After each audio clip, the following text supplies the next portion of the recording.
It's rain. All right. Whoa, goodness gracious. Wake up.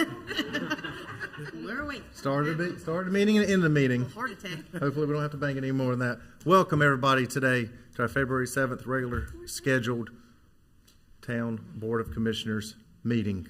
Call the meeting to order. I've asked Commissioner Harris and Acting Police Chief Smith, Commissioner Harris to lead us in the invocation and Acting Police Chief Smith to lead us in the Pledge of Allegiance. Please rise. Let us pray. Heavenly Father, we thank you for this glorious day. Heavenly Father, we thank you for the opportunity to come here tonight to discuss the business of our town and community. Heavenly Father, we ask that you would grant us wisdom as we go forth in our discussion. Enlighten our hearts, Heavenly Father, that we may understand our purpose as servants of this community. We pray that you would bless each family here. Heavenly Father, we know that you know all that we are trying to do and our intent. We pray that you would bless this meeting tonight. Through Jesus Christ our Lord, we pray. Amen. Amen. Please join me in the Pledge of Allegiance. I pledge allegiance to the flag of the United States of America and to the republic for which it stands, one nation, under God, indivisible, with liberty and justice for all.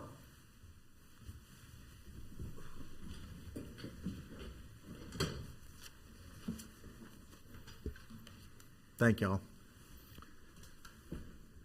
At this time, I ask that our town manager review the meeting protocol for public participation as it relates to this meeting.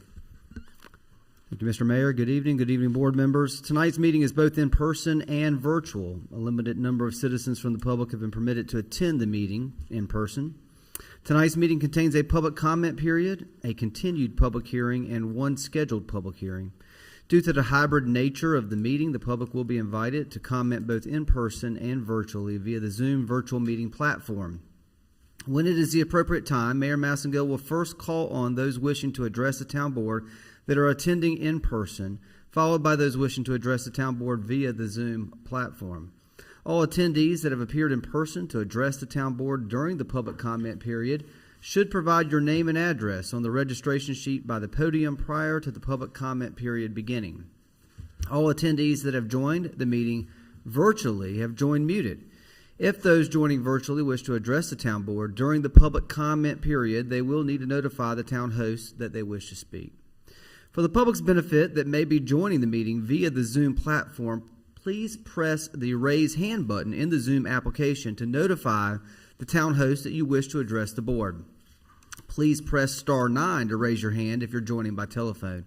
After an individual has raised their hand, they will enter into a queue. When the time for public comment begins, Mayor Massengill will ask the town host to recognize individuals that have notified the town host that they wish to speak by calling out their name or the last 4 digits of their telephone number. Individuals will be unmuted one at a time and invited to address the town board. We ask all those wishing to address the town board to begin their comments by clearly stating their name and address for the public record. The public is asked to keep all comments to 3 minutes so that all that wish to speak can be heard in a timely manner. And this concludes the protocol for tonight's meeting. Thank you. Next on our agenda, we have the approval of the minutes from the January 18th, 2022 regular scheduled town board meeting. What is the pleasure of the board? Mr. Mayor, for no corrections, I move we approve the January 18th meeting minutes. Second. We have a motion and a second. All in favor, say aye. Aye. Any opposed? Motion passes. Thank you. Next on our agenda, we have a presentation, Stormwater Management Videos. Information about this agenda item will be presented by Communication Director Weiss and Engineering Director Poling. Thank you.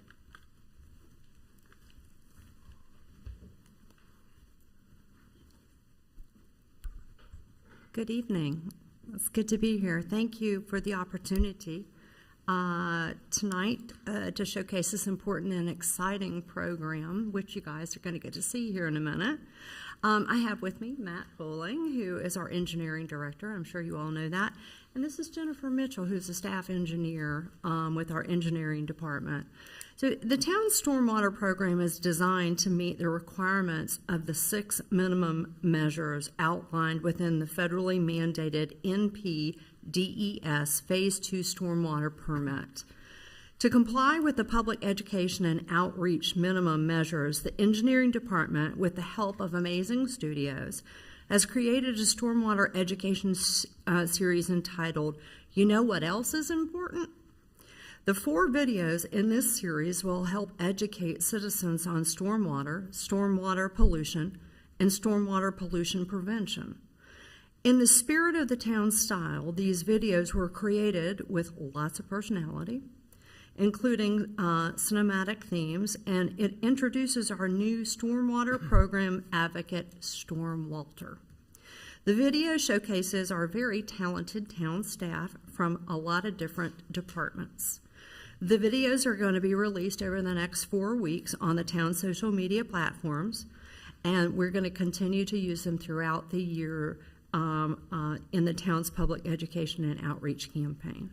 And we believe that these videos are so educational and so entertaining that the town is going to get requests from other jurisdictions across the state to use them, and we're going to gladly share those so that we can get the reach out on this very important message and an important topic. So, as a sneak peek tonight, we're going to just show you one of them, this is starring our someone from our IT staff, our planning staff, and our HR staff. Scott, you want to roll the video?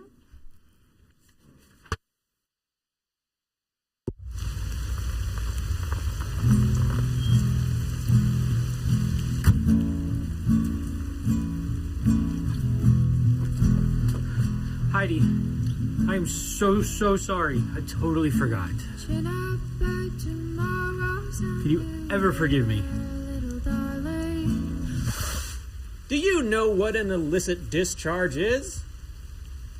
An illicit discharge is any discharge put into the stormwater system that is not composed entirely of stormwater.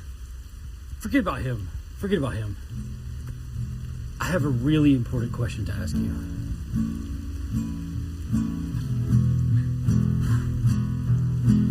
You know what else is important? Understanding what the town of Fuquay-Varina does for stormwater. Who are you? My name is Walter, Stormwater. And I want you to know that Fuquay-Varina implements a stormwater program to protect what goes into the town's storm drains and ultimately its water bodies. Fuquay-Varina educates its citizens about stormwater and provides outreach and volunteer opportunities to help prevent or clean up stormwater pollution. Fuquay-Varina regulates what goes into the stormwater system through its illicit discharge ordinance. Fuquay-Varina ensures new development does their part through erosion control, stormwater review, permitting, and enforcement. Lastly, Fuquay-Varina is committed to running town facilities in a manner to prevent stormwater pollution through its pollution prevention and good housekeeping program.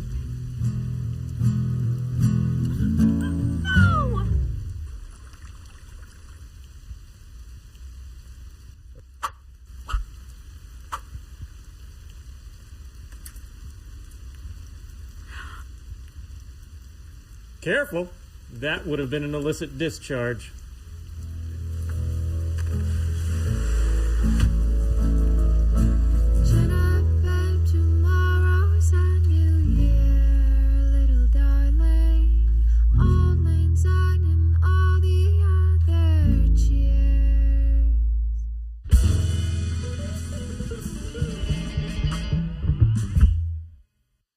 As you can see, That's fun. as you can see, we've got a pretty talented staff, and it was a fun way to present the message. They're not only good at doing their jobs here, but they're pretty good actors. So I'd like to thank Eva Mayfield, who was our bride-to-be.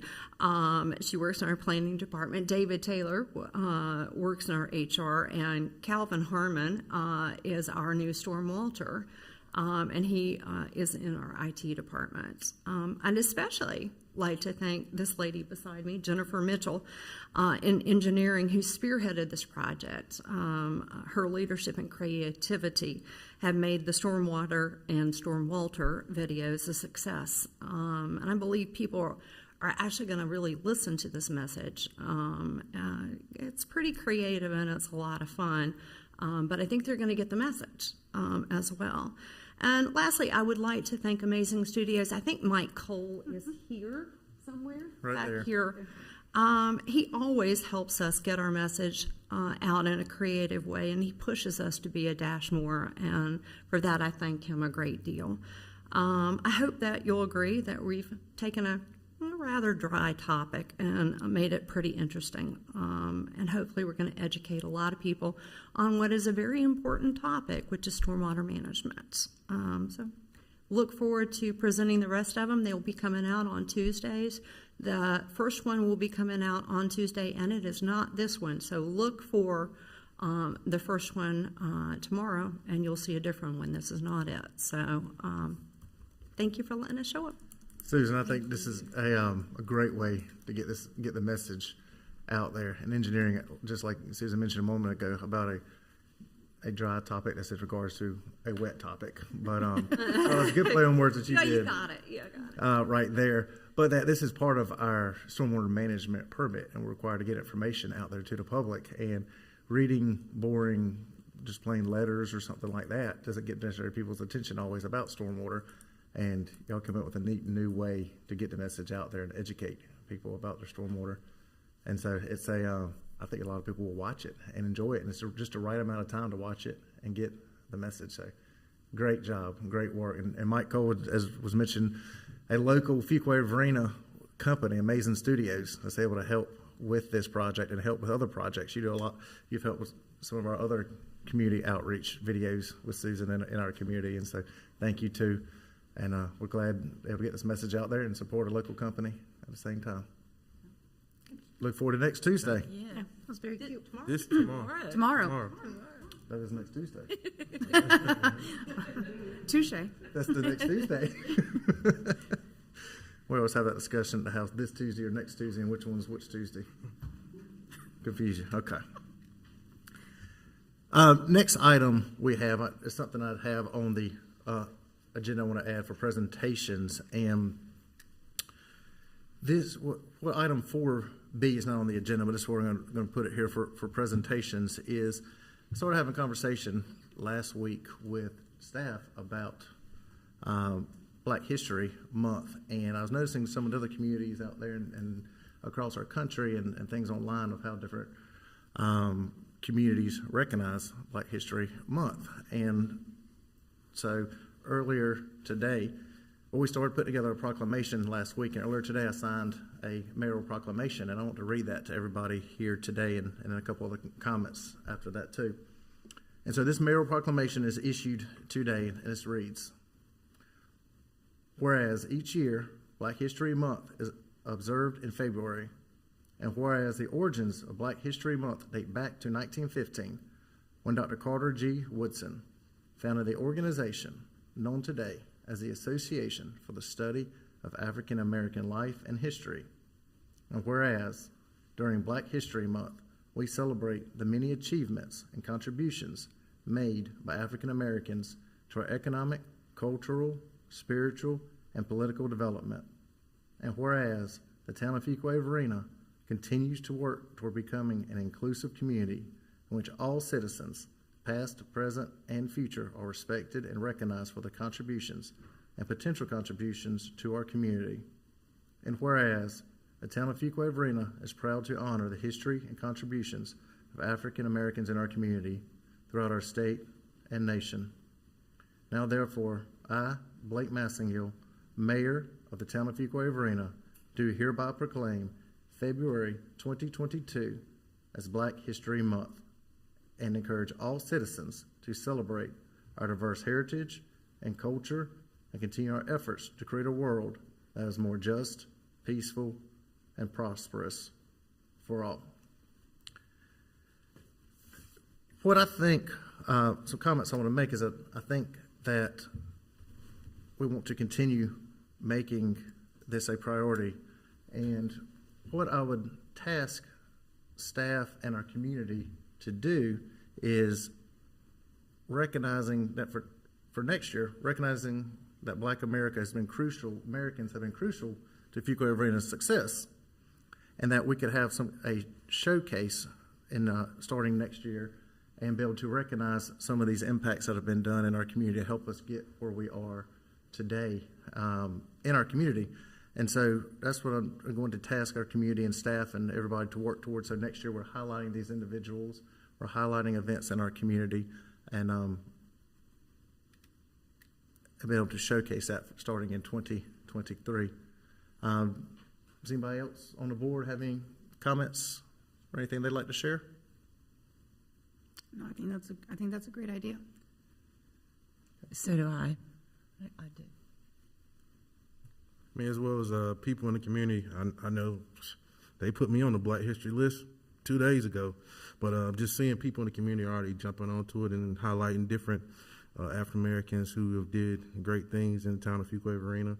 I know I shared the other day about Fuquay-Varina Consolidated School, talked about the history, all the principles through that. So I think the town is, and our citizens have already jumped onto it, and I know they're highlighting different people each day. So that's been good reading those for some of the people I really didn't know a lot about, but I knew some stuff about them. So that's been pretty good reading those already this month. I agree. Mr. Mayor, I'd like to say I thank you for that resolution. I think it's a great step forward. It's good to know that at this particular point there is recognition of the efforts and the integral part that African Americans have played here in the Fuquay-Varina community in every level of development of the community. And I'm grateful that you made that resolution, and I look forward to continued conversation and even awareness about the impact of diversity and how important it is to this community that we acknowledge the diverse contributions that have been made throughout the history of this town. It's interesting to note, just as far as history is concerned, in regards to African American history, the Golden Star Lodge, Masonic Lodge, of whom I'm a member as well as Commissioner Haynes, was incorporated in 1905, and the town of Fuquay-Varina was not incorporated until 1909. So Golden Star Lodge was chartered in 1905, and I think that's unique history, African American history, as far as this community is concerned. So thank you very much, and I look forward to continued conversation and information, because I really believe that it's information and our having conversation that helps us to move forward and we become stronger as a community. So thank you. I agree, Commissioner Harris, all commissioners on the board. So thank you, and I look forward to next year being able to highlight some of these people in our community too. Thank you. Thank you. Next item on our agenda is the public comment period. At this time, the town clerk will first call on individuals that are in attendance and have registered to address the town board prior to the meeting. Following those who are in attendance, the IT director will call on individuals that have virtually raised their hand via the Zoom app or by telephone. The public comment period is a time for the public to address the town board about any matter that is not the subject of a scheduled public hearing. Those speaking are asked to begin by clearly stating your name and address for the public record. Please limit your comments to 3 minutes in order that all who wish to speak may be heard in a timely manner. Rose, do we have anybody signed up here? No, sir. Okay. Scott, do you have anybody signed up online? No, sir. Okay, nobody signed up here, nobody signed up online. That'll close our public comment period. Next item on our agenda is items tabled from previous meetings. Item 6A, Town Code Amendment, Town of Fuquay-Varina Land Development Ordinance, Amendment Number 16, CTA-2021-05. More agenda. If we want to continue tabling this, do you want to say anything in regards to this, or we're ready for a motion? Yeah, I think a Right, I think a motion is appropriate, Mr. Mayor.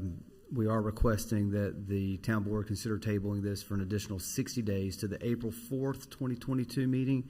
This will allow management and staff to work on a portion of the proposed amendment where additional modifications may be appropriate. And so we'd ask for that additional time. Okay. I think that'd be good. I myself, I know other members of this board, and along with staff, I've been meeting with different people from the community that have had some concerns here. So Yep. I will entertain a motion.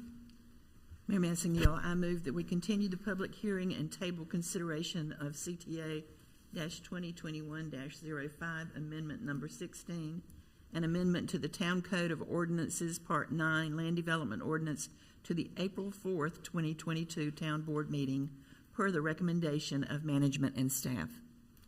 Got a motion? Do we have a second? I'll second it. Motion and second. All in favor say aye. Aye. Any opposed? Motion passes.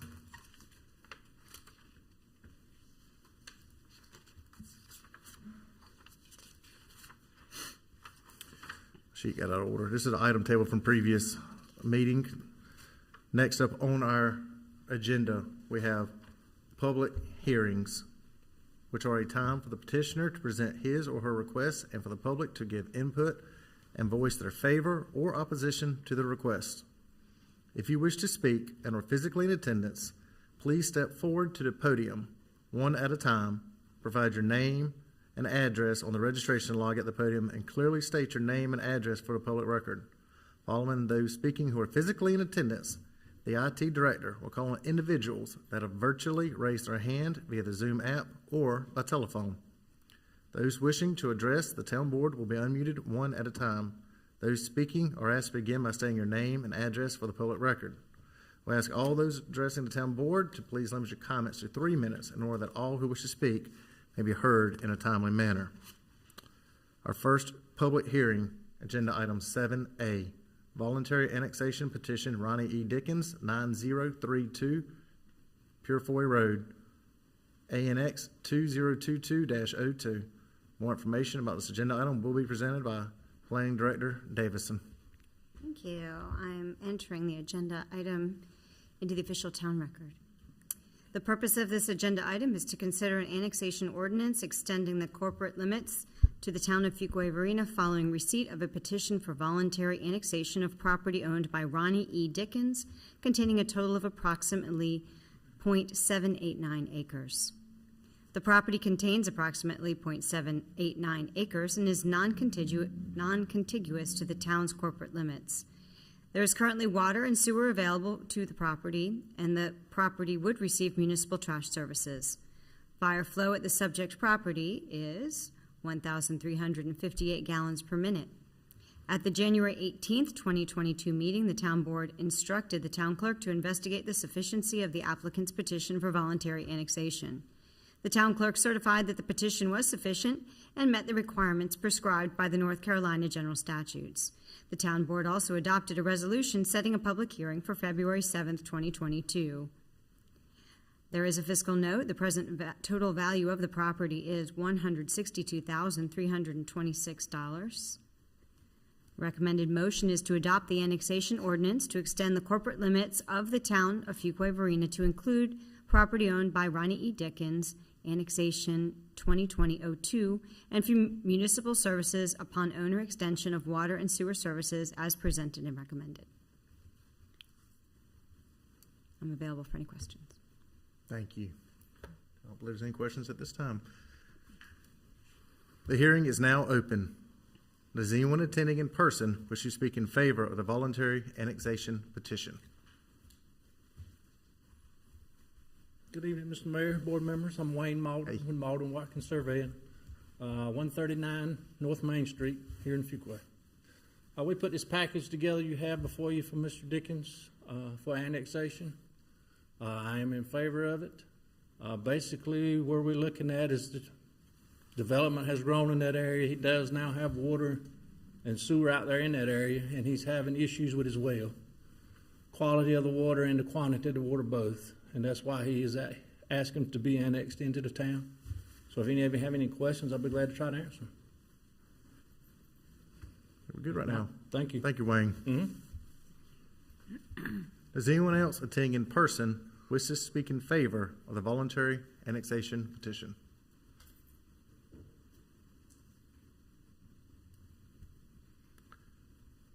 Does anyone attending in person wish to speak in opposition to the voluntary annexation petition?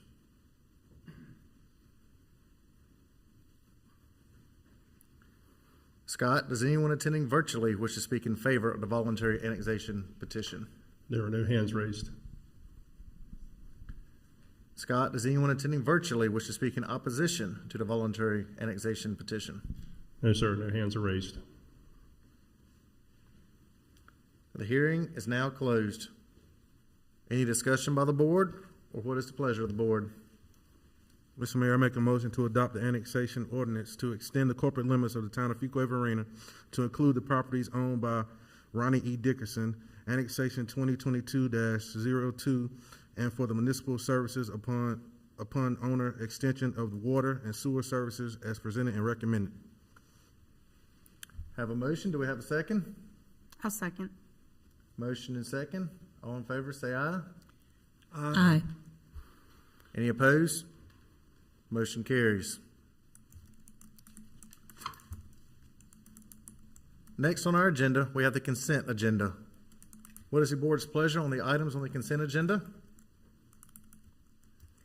Mr. Mayor, I'd like to approve all items on the consent agenda except for item 8H. I'd like to take that off for discussion.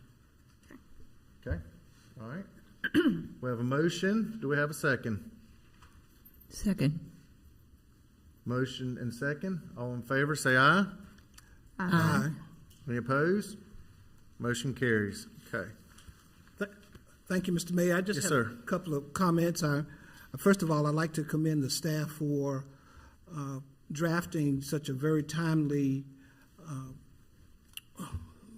policy, mainly because I think transparency is so important in government. I think it's very important. I just have a couple of questions about the language of the policy and just some procedural questions as it relates to the governing board, which would be us as commissioners. And a couple of things, and I think item 2, the wording of that, item 2, it denotes the voting, and it talks about, and I'll just, if you would, I just read it, following full disclosure of possible conflict of interest or any condition listed above, the governing board shall determine whether a conflict of interest exists, and if so, the board shall vote to authorize or reject the transaction and or condition. Both votes shall be by the majority vote without counting the vote of any interested commissioner, even if that interested commissioner are less than a quorum, provided that at least one consenting commissioner is disinterested. In the context of that, we as commissioners, we have to vote publicly on any action. If we do that, we're violating open meetings law.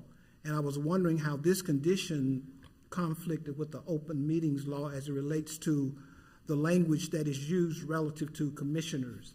And I was thinking one of the recommendations would be to have a separate policy that focuses directly on elected officials, and then have a policy that directly focuses on staff. That way you have the elected offices are identified and would, in fact, concur with the intent of the policy. I know most elected officials have to sign a code of ethics, a policy that is encouraged by the North Carolina School of Government and the North Carolina League of Municipalities. So I'm wondering if we need to have two separate policies that hit on this rather than confusing the language used here with commissioner and employee, because I see those as two separate roles. Of course, we as commissioners, we are elected, we are accountable to the public, and the public trust is who we adhere to, but an employee certainly has to adhere to the rules and regulations and procedures within the town government as staff. So my recommendation is that we would look at this policy again and possibly have a conversation about redrafting the policy to separate out that requirement as far as those of us who are elected officials, and then have a separate policy for those of us who are staff. I think it would be much clearer, so we as elected officials, we can look at the ethical behavior of another commissioner within the context of our being elected by the public. Because we're the only, we can be recalled, wherein necessarily an employee can be fired, but that recall is a public action based on a possible question of ethics. And I think this policy is looking at ethical questions. Those would be my comments, Mr. Mayor. I hope I'm making myself clear, but I just think, I see those as two separate things. Mr. Manager, your name's on the agenda item right here on this. You have any comments help address Commissioner Harris's comments? Yeah, and I think I would also defer to our town attorney to speak to some of the nuances of what Commissioner Harris has just mentioned. I think the question of dual or separate policy, conflict of interest policies, one for elected officials and one for employees, is really just a matter of preference. And so that's really a policy question that the board has to discuss amongst yourselves, which I think is what Commissioner Harris was asking. As far as meeting a standard, there is no right or wrong in terms of whether you have two separate bifurcated policies or one policy that addresses both employee and elected officials. The Commissioner Harris spoke to Code of Ethics, and the town elected officials are required to submit to a Code of Ethics. We have a Code of Ethics that's been adopted by this board. That doesn't go away because of this conflict of interest policy. This conflict of interest policy, the reason it comes about, and this town attorney may be able to speak to this as well, is when the town is the recipient of state and or federal funds, sometimes that triggers the need for an updated conflict of interest policy. We've recently been the recipient of state and federal grant and appropriation funds, and so the Office of State and Budget Management requested that communities that were recent recipients of appropriations have updated conflict of interest policies. So that's why this is before the board this evening for consideration. I would recommend, the only thing I would recommend is, rather than not taking action on this tonight, we have a limited time frame in which we can check all of the boxes in order to receive $10 million that has been appropriated to us. And not taking action on this not tonight does not check a box that we will need in order to receive those funds.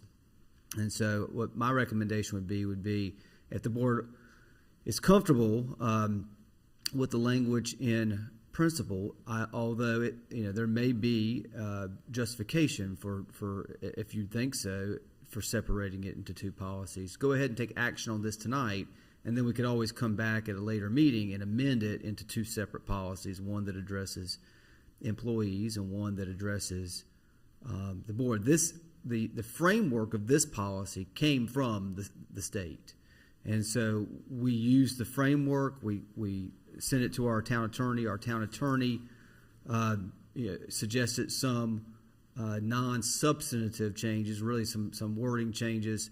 The template used the word elected official versus commissioner. Our board members are commissioners, so we kind of changed that to be more specific to the titles that you have as elected officials. But in general, it follows the framework that the State Office of Budget Management is looking for from us in terms of meeting their standard for us getting these funds. So I really think, to summarize my remarks, I think that whether you have one or you have two is really a preference decision that you as board members, I don't know that in the eyes of the state, or really as long as each one of them have the key principles that the state is looking for, I don't know that they're really concerned whether it's in 2 documents or 1 document, we can ask that question and find out just to make sure. My belief would be, though, as long as 2 documents had the framework that met their standard, they would be fine with it. So that, again, is really a preference position of the board. This policy does not supersede or overwrite your code of ethics policies. It does not supersede or overwrite the town personnel policy that speaks to the standard for which employees must act and abide by in this organization. And so this is more or less a rider. On top of it, you have those baseline standards of the Code of Ethics and the town personnel policy, and on top of it, you have what is written here in the conflict of interest policy. Mr. Attorney, do you have any additional comments you want to make about that? I think the manager is pretty much correct in his assumption. The Code of Ethics we adopted back in 2011, there was a statutory requirement that we had to adopt a set. They're very general in nature. They're basically 4 statutory principles. Conflicts kind of fall into that. What this does is it defines what a conflict is. It kind of puts some meat on the bone, and that's what the state agencies that are doing these grants are looking for, a specific conflicts policy.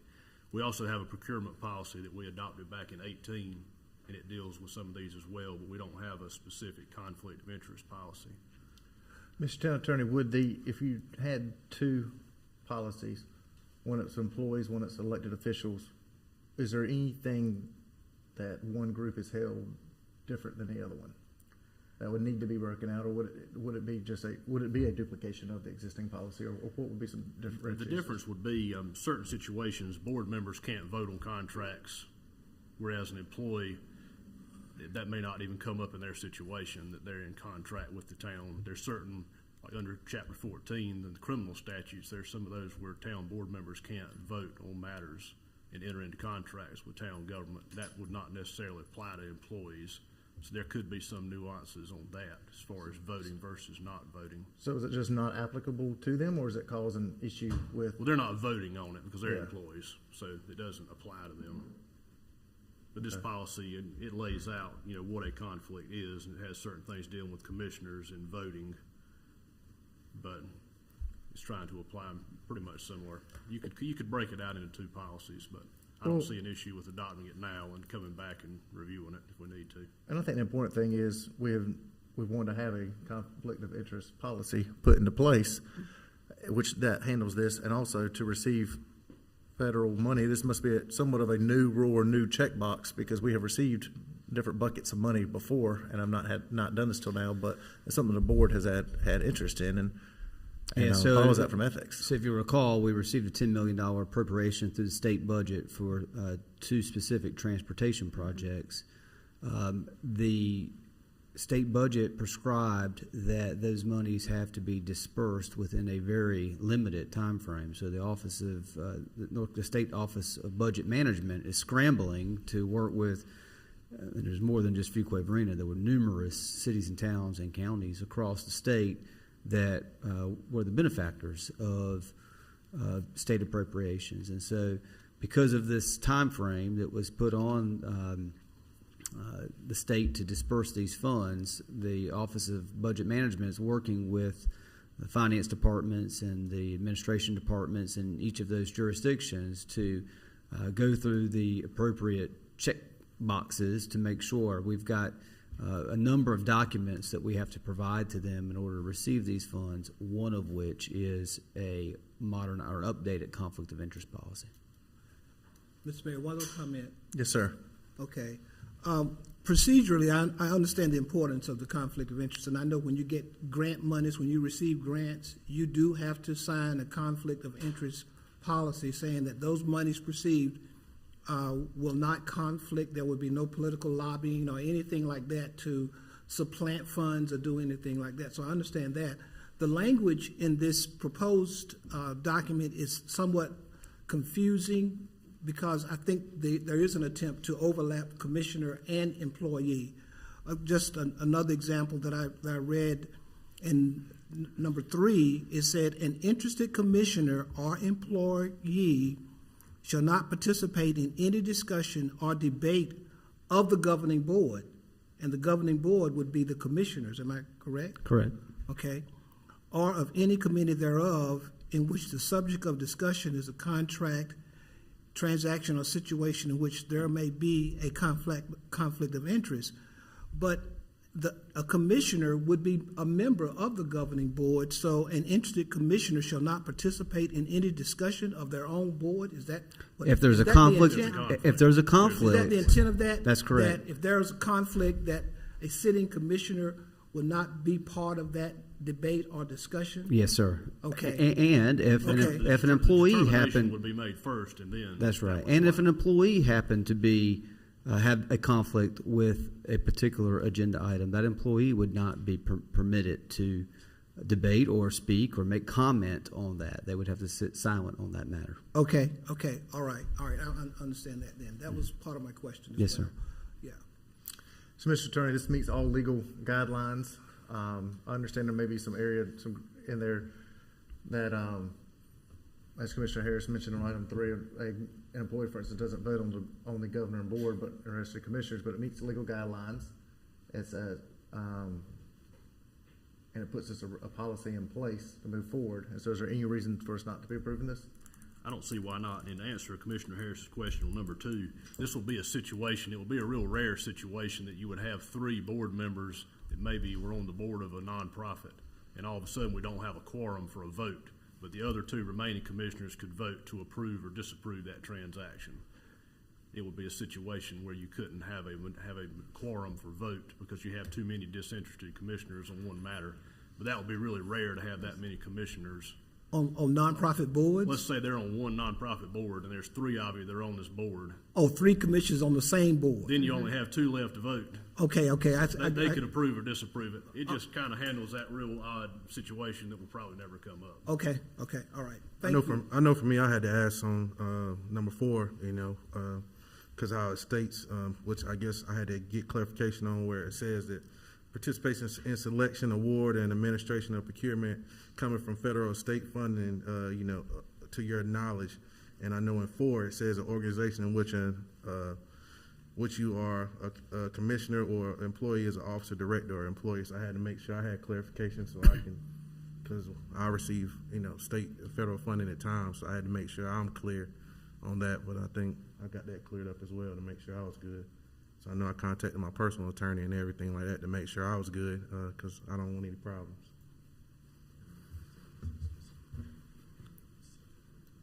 Okay, so do we have any further discussion by the board, or what is the action of the board? So Commissioner Harris, are you? I'm satisfied with the discussion, and I'd like to thank you for allowing me to get clear on it. Thank you very much. I think it's important. Absolutely. So do I need to move to approve item? You or anybody can, just looking for a motion. Okay. Mr. Mayor, I move that we approve item 8H on the consent agenda. We have a motion. Do we have a second? Second. Motion and second. All in favor, say aye. Aye. Any opposed? Motion carries. Thank you. Thank you for that conversation, and manager and attorney for the information too.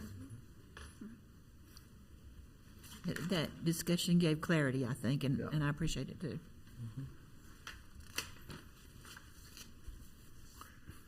Next on our agenda, we have item 10A, administrative reports. US 401 and Mill Creek operational improvements, NCDOT project HL-0028, design contract award, Kimberly Horn. More information about this agenda item will be presented by Engineering Director Poling. Mr. Director. The purpose of this agenda item is to consider awarding a contract to Kimberly Horn Associates and to authorize the town manager to execute a contract for the design services of the Highway 401 and Mill Creek Road intersection operational improvements. The Highway 401 Mill Creek Road intersection operational improvements project will provide additional transportation upgrades to the heavily traveled intersection, including new turn lanes and approaches. These operational improvements are needed to alleviate traffic associated with current traffic patterns and the anticipated commercial development near the intersection. In addition, extensive improvements throughout the intersection will be constructed to ensure safe pedestrian crossings and passage across U.S. Highway 401. The intersection will function as the main entrance to Wallace-Adcock Boulevard and the soon-to-be under construction large-scale commercial retail project Gold Leaf Crossing. This project was awarded funding through the locally administered projects program of the federal fiscal year 2021-2022.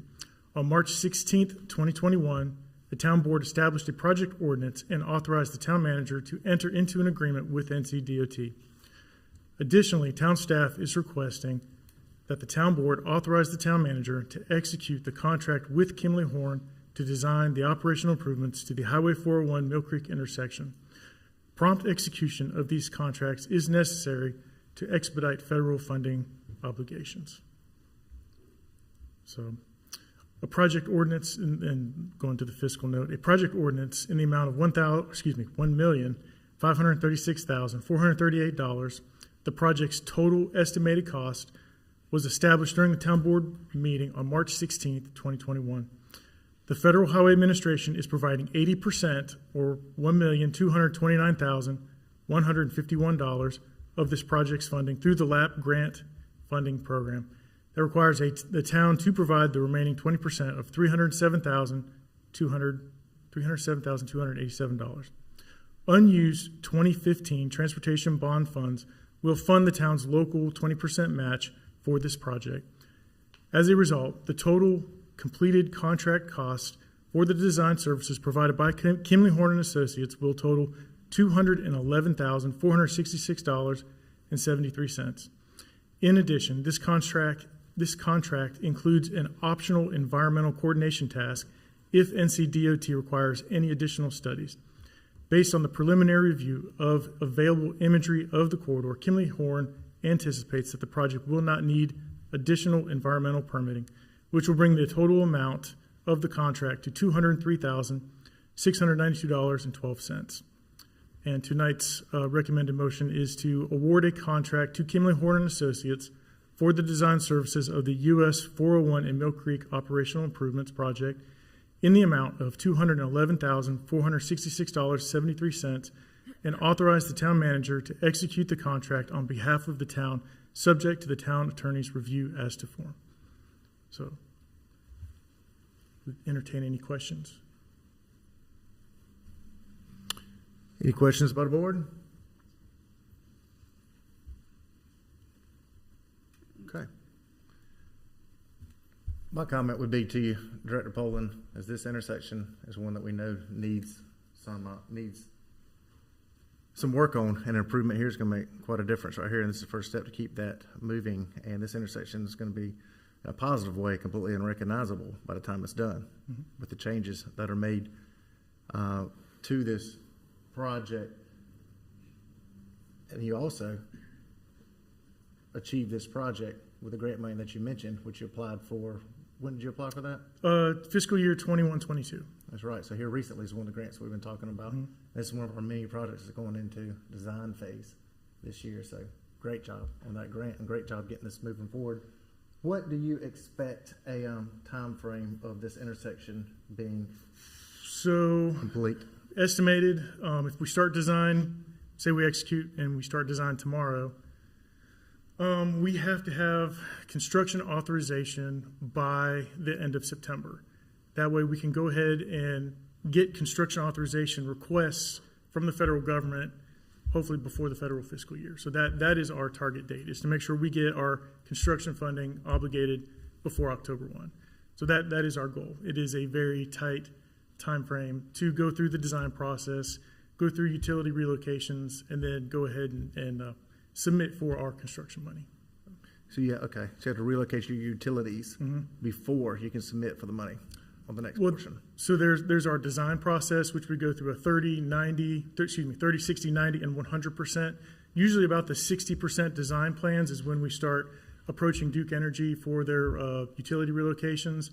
And once we do, so there's a step in between, which is the right-of-way authorization, which is the money we use for utility relocation. All of this has to be done prior to us getting our construction money released. Okay. You have a tight timeline, but I know you're going to hit it hard as you can to try to get there. So with this all said and done, construction letting probably early 23 is probably good. If not late 22. Okay. Great. Thank you for the hard work. Any other board members have any questions or comments?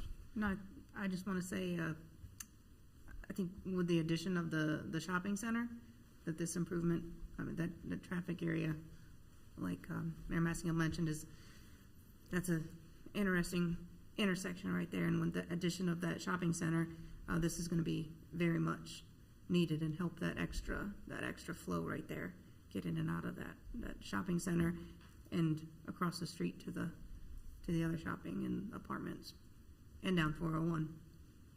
So. And all the improvements will be multimodal. We do have some very high density residential just across the street, so this will help people get across the street safely. Yeah. Absolutely. Great. Okay, no further comments? I'll entertain a motion. Mayor Massingill, I move that we award a contract to Kimley Horn and Associates for the design services of the US 401 and Mill Creek Operational Improvements Project in the amount of $211,466.73 and authorize the town manager to execute the contract on behalf of the town, subject to the town attorney's review as to form. We got a motion. Do we have a second? Second. Motion and second. All in favor say aye. Aye. Any opposed? Okay, motion passes. Good job. Next items on our agenda are other business. Mr. Manager? Thank you, Mayor. And just as a sort of extra note piece to the agenda item, the town board just took an action on. That's the first. To your point, you mentioned the Milestone of Design. We had 6 projects, both roadway projects and pedestrian projects that we got grants on over the course of 2 years. That money was delayed in getting released to us because of primarily the pandemic, but other federal issues that delayed the funneling of that money. That money is now beginning to trickle down, so we'll be bringing more projects for the design phase and the additional phases in the next coming months to the town board as well to be taking action on. This was just the first one that came through the pipeline. So just some items to bring to the board's attention this evening. As it pertains to our Public Works Department, the Public Works Department has received and is preparing for the dedication ceremony of the historic markers for the Fuquay Springs High School and the Fuquay Consolidated School on Thursday, February 17th at 10 a.m. And this will be at the Art Center. So please put that on your calendars. We'll make sure that you get the notices from Teresa as well. Loose leaf collection season is nearing a close, and residents should resume calling in leaves as a yard debris request after next week.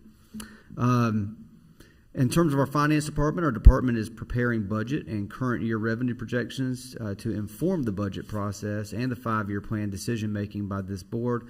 Additionally, our department is assisting management for the financial update component of the town board retreat. And so we're beginning to pull all those numbers and data together so that for those board members who have been to retreat before, you know that the beginning portion of our retreat is setting the financial stage and presenting the financial picture and the forecasting of where our financial position is so that you can make good informed decisions about how best to invest town resources. And so our department is working with us to prepare that information.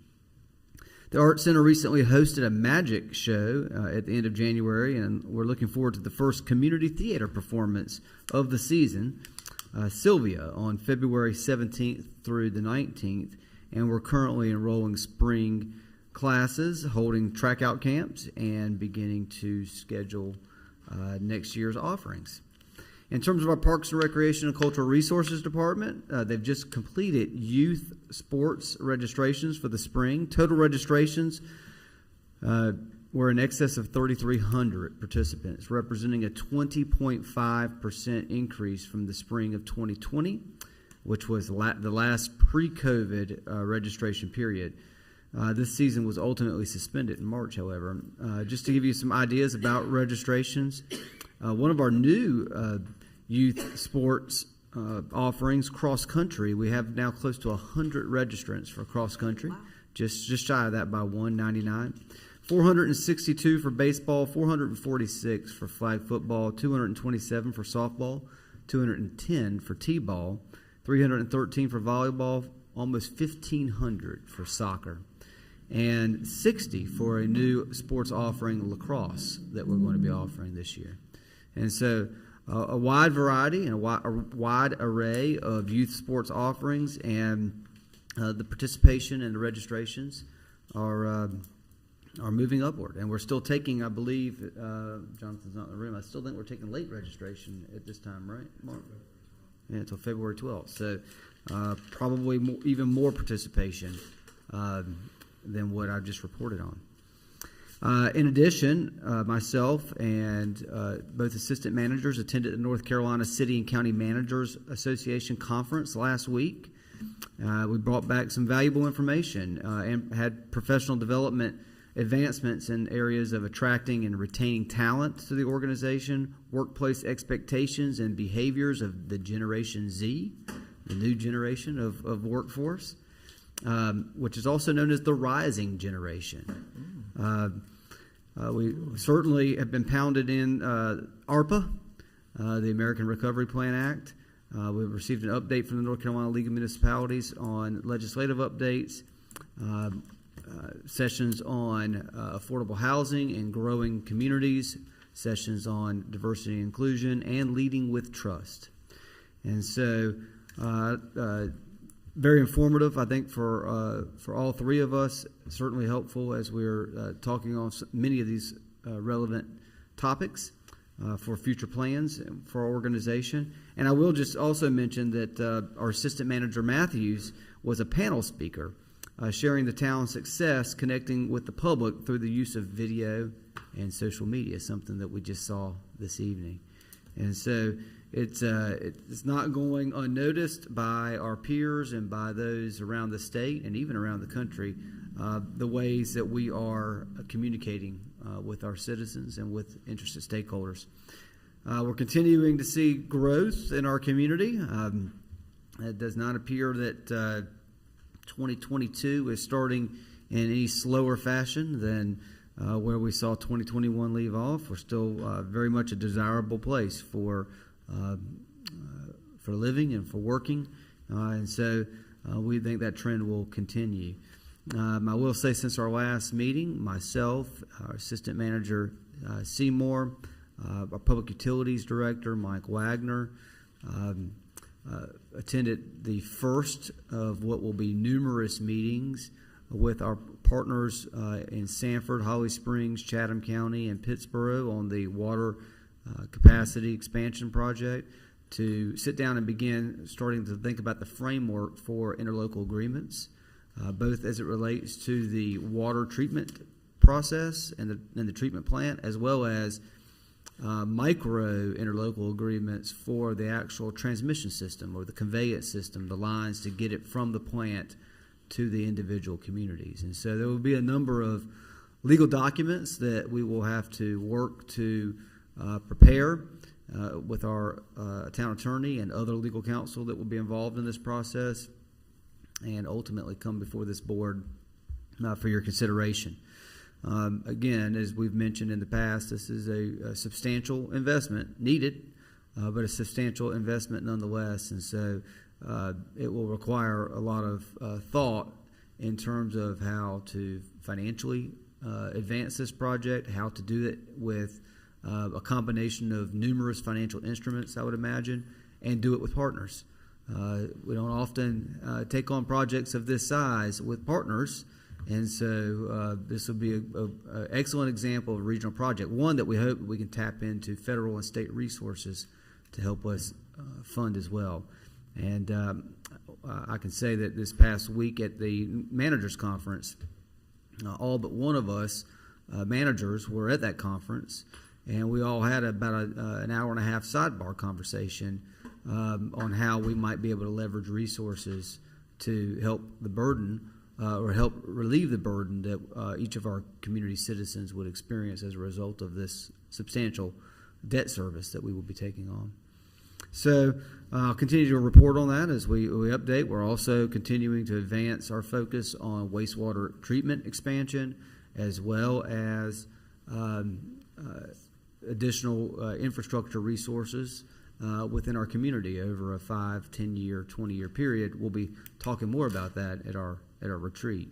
In addition, we are continuing to advance from the land use and planning side our work on the update of our land use plan, the retooling of our land use plan. We've talked about this some in the past, and we are working with the consultants to get that at a point, in a position where we can have some conversation about that with the board at a future time, not so distant future, I hope, as well as amendments to our land development ordinance, many of which are included in the CTA, the Town Code Amendment that you just tabled to the April 4th meeting, but there will also be some additional ones that we're going to be making recommendations on that will better align with the retooling of our land use plan that we're also working on. So more to come on that, just sharing that we are making progress on coming up with recommendations for both of those as we continue to move forward into 2022.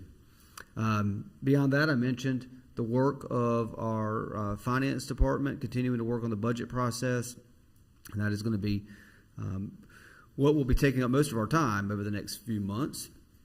That and this week I begin the process with the help of some of our staff advancing the ball on our police chief search as well. So as more information comes available on that, I'll be sure to inform the board about that as well. With that, in addition, included in your agenda materials, there was a financial quarterly report for the second quarter of fiscal year 22.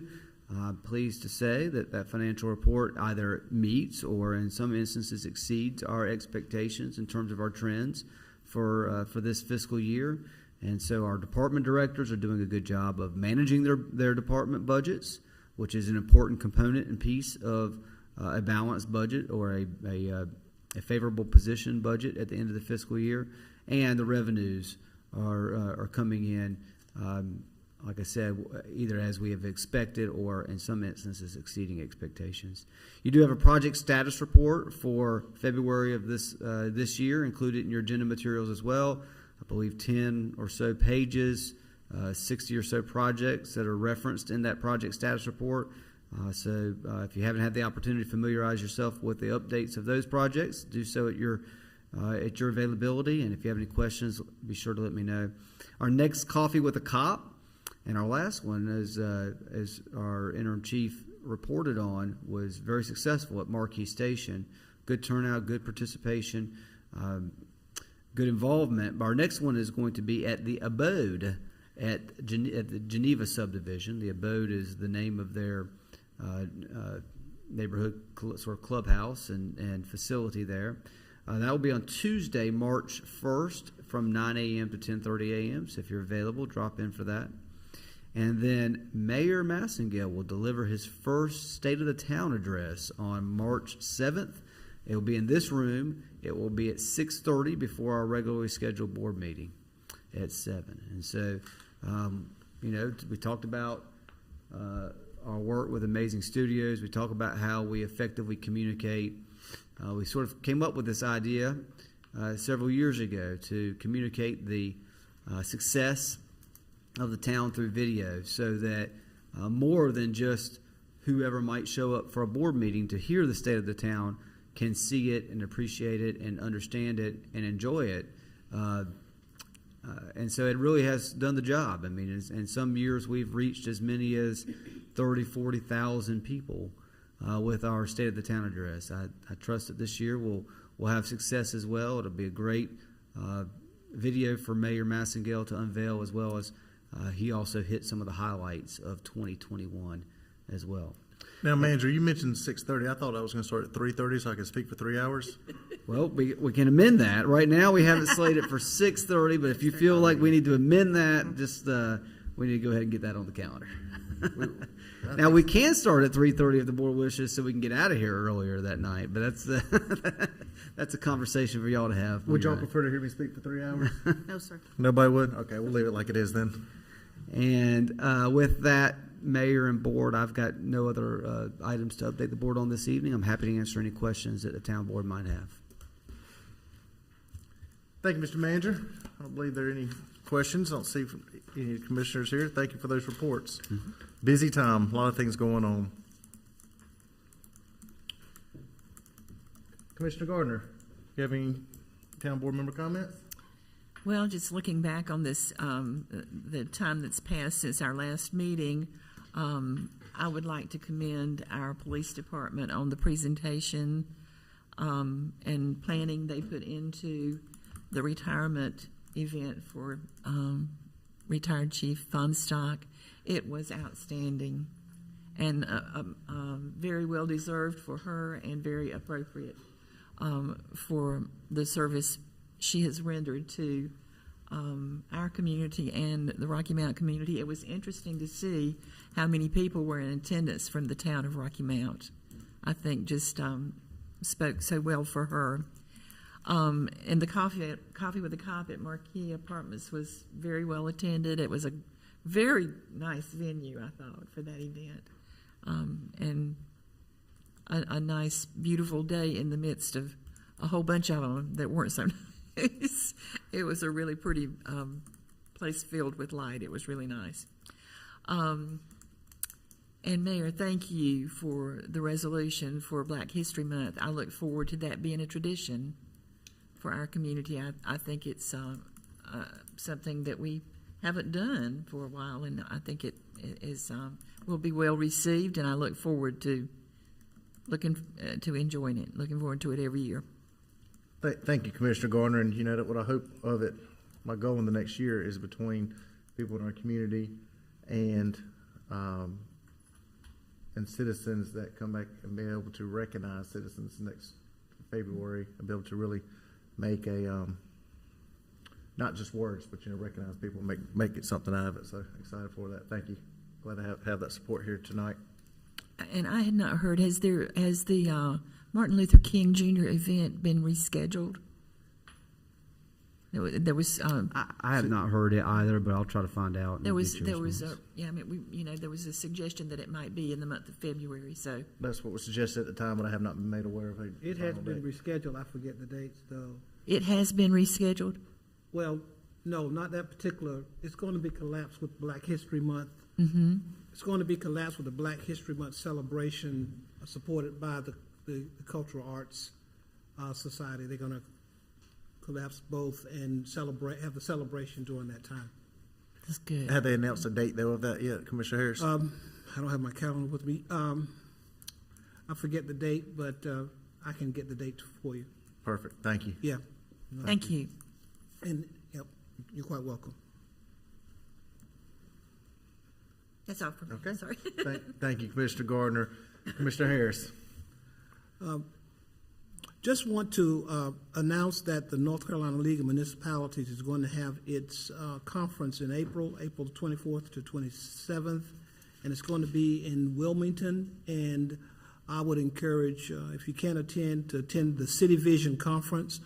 It's a time when elected officials here in North Carolina gather, and there are trainings, there's conferences. It's a great way to network and to find out what other cities and towns are doing throughout North Carolina. It's called City Vision.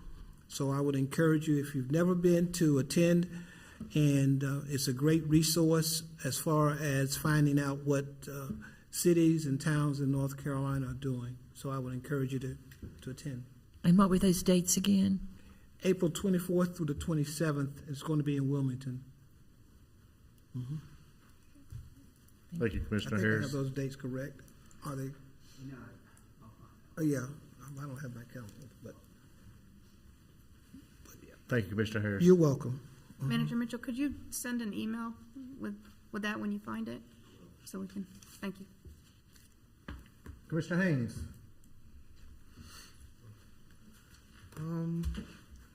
I would like to echo Commissioner Gardner on the job well done by our police department and town staff for the retirement event. It was very, very nice, very well attended. I actually met some of the guys who were some of her explorers, and now they are actually sheriffs, I think Nash County now. They were sitting behind me, so we had a good conversation. That was very good that, you know, she's seen them matriculate through all the way from being explorers in high school to now they are sheriffs. So that was a really good conversation I had with them. Coffee with the Cop was really good, well attended. Had a good time. I actually met my pharmacist from Walgreens in there. So she actually lives in the community, so that was nice, making that connection. Also, you know, I like to commend our streets. Street teams are definitely our loose leaf collection teams. They do such a great job. You know, they actually do it with pride. You know, they just don't use the blower and suck stuff up. They get out there and rake everything up. So they do their best to keep the people's property very well kept. So I definitely want to applaud them. Also, since the last meeting, I had my first meet and greet that I'll be having quarterly as a commissioner, which was well attended. Some great conversation came out of it.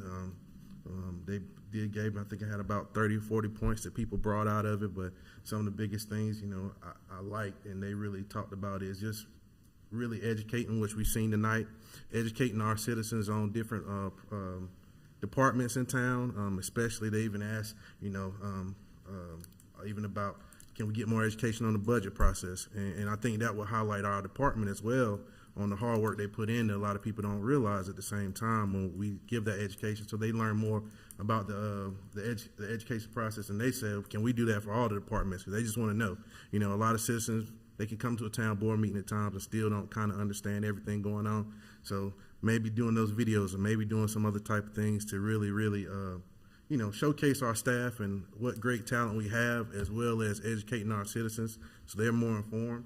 One of the other things they said, you know, can we work out some way on Let's Talk to do some type of employee appreciation? Because a lot of times they want to thank employees of the town for great things they've done, and somehow where that can get back to that employee. So it's like, is there some way on Let's Talk or something we can put that so people can say, look, I thank them for the job well done. It can get back to them. So it was a lot of great things that really came out of the conversation. It was a very diverse conversation. So I look forward to continue those meetings quarterly, just with the citizens, and I think that was a good, just a good thing. So I'm great, happy about all the things we talked about tonight, and I'm looking forward to all the great things that are going to happen. Thank you, Commissioner Haynes. That's right. Commissioner Watson. I want to echo the resolution for Black History Month. I think that is a great thing for us to do, to recognize our past. We're all about looking forward, but we also have to look towards our past and recognize and celebrate that and all of our differences. The conflict of interest policy also, I know we were kind of not forced, but we were asked to do it as part of our grant process, but I think that is really good for us to have that conflict of interest again for transparency and keeping all that transparent.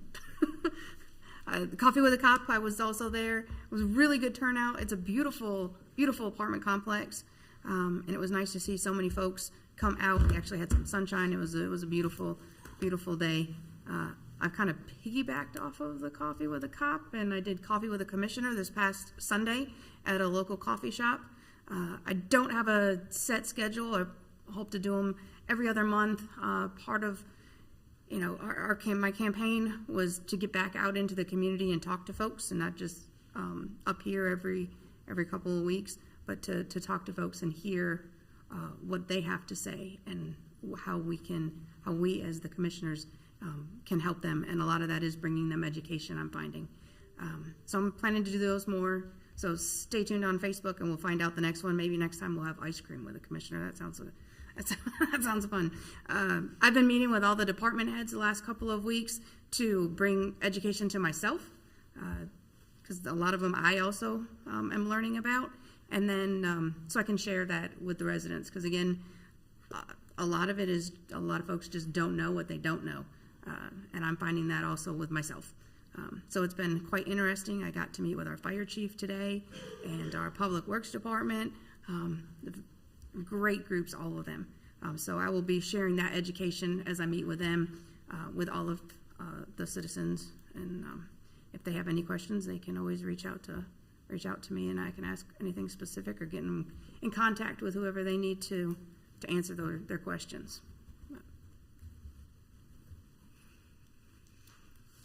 Thank you, Commissioner Watson.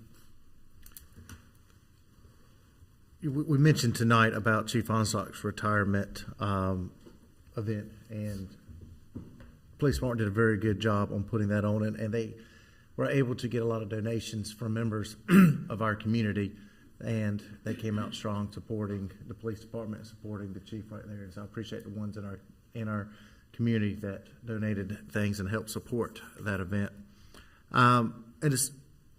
And I have we have a nominating committee that's going through a process right now, internal with staff, and then members of the public will be involved and so forth on hiring our next police chief. So as manager mentioned earlier, that process is moving forward right now. You know, last meeting we talked about snow events, and then we had another snow event. And we had another snow event. And so we had 3 total so far this year. And as I mentioned last time, staff's worked hard, and they continue to work hard with 3 of them back-to-back weekends and wearing them out. And so thank you for doing that good stuff. And speaking of that,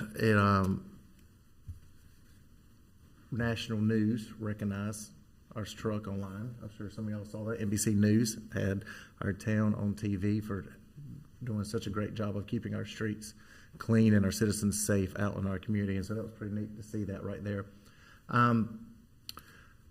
I have started doing a video series of keeping information out to the public. As we mentioned earlier tonight, a variety of different ways that the public gets their information, whether it's via newsletter, social media, print, videos, but trying to always engage with the public and keep them up to date with what we're doing at our board meetings too.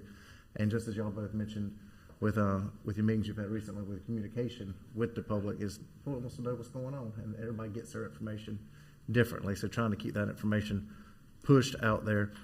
I want to remind everybody up here on February 15th, 1 week from tomorrow, is the Chamber's elected official night. And so not just our board, but others in the county, other ones that hopefully will be attending. And I would encourage everybody that's here to attend that. And that will be not at their location, but at it's on each of your calendars. And it's the gift shop that's on Broad Street, right around the corner from Aviator in between Home Depot, right there. That's where that's going to be located at. And a fun note to mention before it's over with tonight, I sang karaoke this past Friday with Commissioner Watson, and a variety of fun ones, trying to again, always just having fun out there in the public sometimes. And so Commissioner Watson is going to do it again herself in a couple weeks, and that's something fun for the public to do. So I encourage anybody that's watching or anybody that's in here that wants to have a good singing time, go out there and sing and have fun at a local place. It is amazing how untalented I am at singing. Your wife warned me. And she warned everybody. She got She forced singing once, but it was fun nonetheless. And so get to support a local business and have fun in our community. It was a lot of fun. Do we have to sing if we show up? No, you can just go to have fun. A lot of my people did not sing. They just laughed at me the whole time. And so there were other ones that were there, and so had a good time. So anyway, thank you all, staff. Continue the good work. We do not have a closed session tonight, I believe. No closed session. Mr. Mayor, Commissioner, you have one more something to add? Just the date for the Black History Program, and it's tentatively going to be at the Fuquay-Varina Arts Center, is February 25th from 6 until 8. Okay. All right. Thank you, Commissioner. You're welcome. And no closed session this evening, and I did send you the dates for the North Carolina League Conference. It's April 26th through 28th. Right. Okay. Yep. Okay. All right. Thank you very much. I entertain a motion to adjourn. So moved. Second. All in favor, say aye. Aye. All right, motion carries. Have a good evening, everybody. Thank you.